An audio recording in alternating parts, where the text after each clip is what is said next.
Light and shadow are fundamental concepts in painting, as they can enhance the realism and artistic quality of a work. Before painting light and shadow, it is important to understand several basic concepts: the light vanishing point, shadow vanishing point, and the point of sight. The light vanishing point is the farthest point on a line from the light source.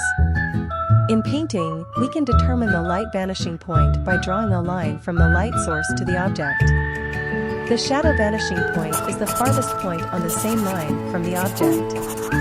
In painting, we can determine the shadow vanishing point by drawing a vertical line from the object to the ground. The point of convergence is the point where a group of parallel lines converge in the distance, commonly used in perspective drawing. The point of sight is a point in the perspective drawing where the canvas is divided into 4 equal parts and the point of sight is placed at the intersection of one of the parts.